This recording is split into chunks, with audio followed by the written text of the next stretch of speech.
Hello दोस्तों, सोचो एक ऐसी जगह जहां जाने के बाद लोग रास्ता भूल जाते हैं, जहां जंगल तुम पर अटैक नहीं करता बल्कि तुम्हारे दिमाग से खेलता है। जापान के माउंट फूजी के पास मौजूद आओकीगारा फॉरेस्ट को दुनिया सुसाइड फॉरेस्ट के नाम से जानती है और यही जंगल बन जाता है एक बहन की जिंदगी का सबसे बड़ा नाइटमेयर। आज की इस वीडियो में हम बात करने वाले हैं द फॉरेस्ट मूवी की, एक ऐसी साइकोलॉजिकल हॉरर फिल्म जहां डर घोस्ट से नहीं बल्कि गिल्ट, ओवरथिंक और अपने ही दिमाग से आता है। तो अगर आपको slow burn horror, dark atmosphere और माइंड बेंडिंग स्टोरीज पसंद हैं, तो वीडियो को एंड तक जरूर देखना, क्योंकि इस जंगल से बाहर निकलना इतना आसान नहीं है। तो बिना किसी देरी के चलते हैं सीधा कहानी की तरफ।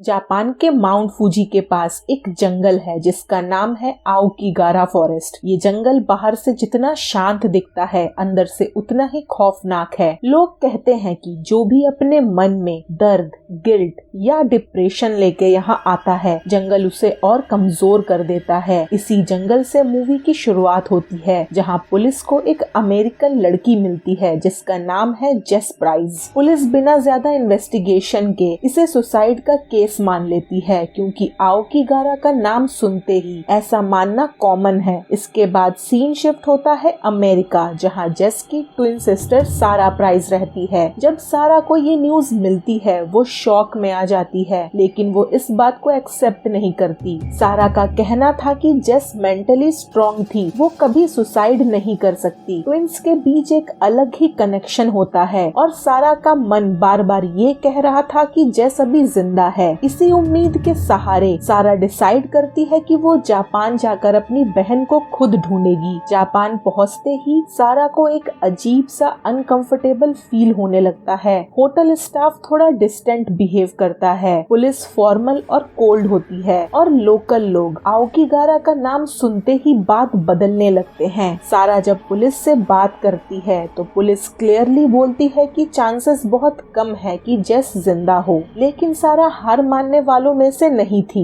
वो उस बॉडी का भी पहचान करती है जिसे पुलिस जेस समझ रही थी, पर असल में वो जेस की बॉडी नहीं थी। पर जेस को लास्ट टाइम आओकीगारा के जंगल में जाते हुए देखा गया था। आगे सारा की मुलाकात एक जर्नलिस्ट एडन से होती है, जो इस फॉरेस्ट के केसेस पर रिसर्च कर रहा था। एडन सारा की हेल्प करने के लिए रेडी हो जाता है, क्योंकि उसे सारा की स्टोरी में इंटरेस्ट था। वो उसकी परमिशन लेके उसकी स्टोरी रिकॉर्ड करने लगता है। सारा अपनी बचपन की स्टोरी में बताती है कि एक रात वो और जेस अपने ग्रैंड माँ के साथ थे और उनके पेरेंट्स कहीं बाहर गए थे, पर घर लौटते हुए एक गाड़ी ने उन दोनों को उड़ा दिया, जिससे उनकी वही मौत हो गई थी। जब ग्रैंड माँ के साथ वो दोनों बाहर पहुँचे तो जेस ने अपने पेरेंट्स को लास्ट टाइम देखा था। इससे पहले कि सारा भी सच्चाई देख पाती, ग्रैंड माँ उन्हें घर के अंदर भेज देती है। नेक्स्ट डे सारा और एडन एक लोकल गाइड मीची के साथ फॉरेस्ट के एंट्रेंस पर पहुंच जाते हैं। मीची सारा को बताता है कि आओकीगारा सिर्फ जंगल नहीं है, बल्कि एक ऐसी जगह है जहां लोग अपनी जिंदगी के सबसे डार्क थॉट्स के साथ आते हैं। वो बताता है कि यहाँ यूरे होते हैं, यानी उन लोगों की रेस्टलेस स्पिरिट्स जो अपनी लाइफ यहीं खत्म कर चुके हैं। ये स्पिरिट लोगों को डायरेक्टली नहीं मारते, बल्कि उनके दिमाग में डर, कंफ्यूजन और गिल्ट भर देते हैं। मीची सारा को एक रूल बताता है, मार्क्ड पाथ कभी छोड़ना मत। सारा, एडन और मीची जंगल के अंदर जाते हैं। जंगल के अंदर का साइलेंस और भी हैवी होता है। पेड़ इतने गहरे होते हैं कि आसमान मुश्किल से दिखता है। सारा को लगता है जैसे कोई उसे देख रहा हो। थोड़ी देर बाद सारा डिसाइड करती है कि वो जंगल के अंदर रात बिताना चाहती है, क्योंकि उसे वहाँ जेस का टेंट और उसका सामान मिला था और मीची का मानना था कि वही लोग यहाँ टेंट लेके आते हैं जो सुसाइड के लिए रेडी नहीं होते। उसे लगता है कि शायद जेस भी अपने लास्ट नाइट यही थी और वो रास्ता भटक गई है। मीची और एडन सारा को मना करते हैं, लेकिन सारा अपनी जिद पर अड़ जाती है। फाइनली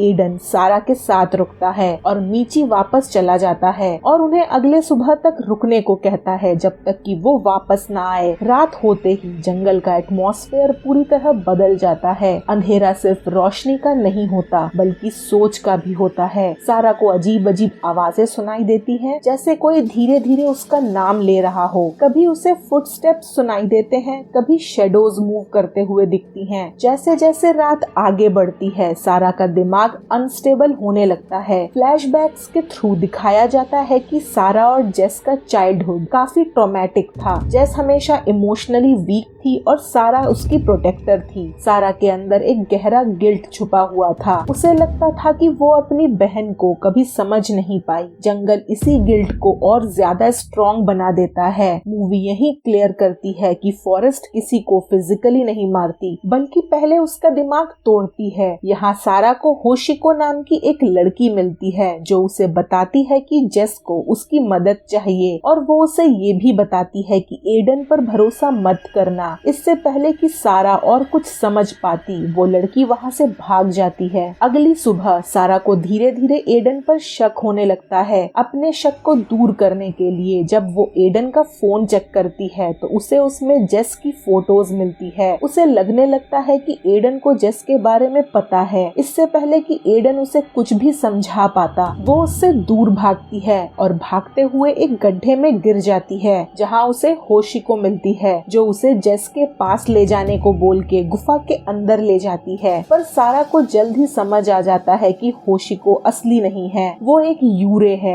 वो फिर से भाग के उस गड्ढे के नीचे आती है, जहाँ उसे एक फ्लिप कैमरा मिलता है, जिसमें देख के उसे पता चलता है कि उसके पिता ने पहले उसकी माँ को मारा था और फिर खुद सुसाइड कर लिया था, और ये सब जेस ने बचपन में देखा था। पर सारा अभी तक इस सच्चाई से दूर थी। थोड़ी देर बाद एडन वहाँ पहुँच के सारा को उस गड्ढे से निकालता है। इस बीच रॉब, जो कि सारा का पति है, वो जापान पहुंचता है और मीची के साथ मिलकर दोनों बहनों को ढूंढने के लिए एक खोज दल में शामिल हो जाता है। एडन सारा को एक रेंजर स्टेशन ले जाता है, जो वो कहता है कि उसने ढूंढा है। अंदर सारा जेस की आवाज सुनती है, जो एक बंद बेसमेंट से आ रही थी। जेस उसे एक नोट देती है, जिसमें लिखा था कि एडन ने उसे यहाँ बंदी बना के रखा है। ये सोचकर कि एडन झूठ बोल रहा है, सारा उस पर हमला कर देती है और उसे मार देती है। लेकिन फिर उसे एहसास होता है कि वो एक भ्रम था। एडन निर्दोष था और वो आवाज और नोट जंगल के प्रभाव का ही परिणाम थे। अकेली सारा बेसमेंट में अपने पिता के भूत को देखती है, जो उसके पास बढ़ रहे थे। उसके पिता का भूत उसका एक हाथ पकड़ लेता है, पर सारा उनके उंगलियों को काट कर वहाँ से बच निकलने में कामयाब हो जाती है। वो जंगल में भागती है और दूर से खोज दल के पास जाते हुए जेस को देखती है। सारा आवाज लगाती है, लेकिन कोई उसे नहीं सुनता। तभी सच सामने आता है कि वास्तव में सारा बेसमेंट से कभी बाहर नहीं निकली थी और उसके पिता का भूत भी सिर्फ एक भ्रम था। असलियत में उसने अपने आप को गंभीर रूप से घायल कर लिया था और वो बेसमेंट में ही मर चुकी थी। तभी यूरे उसे जमीन में खींच लेता है। जेस, जो अब भी जिंदा थी, खोज दल तक पहुंच जाती है। जब उसे पता चलता है कि सारा उसे बचाने के लिए जंगल में गई थी, वो वापस उसे ढूंढने जाने की कोशिश करती है, पर उसे एहसास होता है कि सारा अब जिंदा नहीं है और वो खोज दल के साथ वापस चली जाती है। जब समूह जंगल से बाहर निकलता है, तब मीची पेड़ों के बीच एक काला साया देख पाता है और हम देख पाते हैं कि सारा अब खुद एक यूरे बन चुकी है। मूवी यही खत्म होती है एक स्ट्रॉन्ग मैसेज के साथ। द फॉरेस्ट घोस्ट की मूवी नहीं है, ये इंसान के दिमाग की मूवी है। अगर गिल्ट और ट्रॉमा को टाइम पर फेस ना किया जाए तो वो धीरे धीरे इंसान को अंदर से खत्म कर देती है। कभी कभी सबसे भयानक जंगल कोई जगह नहीं होता, बल्कि इंसान का अपना मन होता है। जैसे सारा को अपने पेरेंट्स की मौत की सच्चाई नहीं पता थी, या फिर वो सच जानते हुए भी उसे एक्सेप्ट नहीं करना चाहती थी, पर जेस इन सब को फेस करके सच्चाई को एक्सेप्ट कर चुकी थी। इसीलिए यूरे जेस का कुछ नहीं बिगाड़ पाया, पर सारा कमजोर थी और यूरे ने इस बात का फायदा उठाया। अब अगर हम इस मूवी को थोड़ा गहरा समझने की कोशिश करें तो द फॉरेस्ट सिर्फ एक हॉरर मूवी नहीं लगती, बल्कि एक साइकोलॉजिकल मैसेज बन जाती है। आओकीगारा फॉरेस्ट यहाँ सिर्फ एक जगह नहीं है, बल्कि सारा के दिमाग का सिंबल है। जंगल का अंधेरा उसके डिप्रेशन को दिखाता है और मार्क्ड पाथ असल में रियलिटी और मेंटल बैलेंस को रिप्रेजेंट करता है। तो वो सिर्फ जंगल में नहीं, बल्कि अपने सोच में भी भटक जाती है। मूवी में दिखाए गए गए जापानीज घोस्ट यानी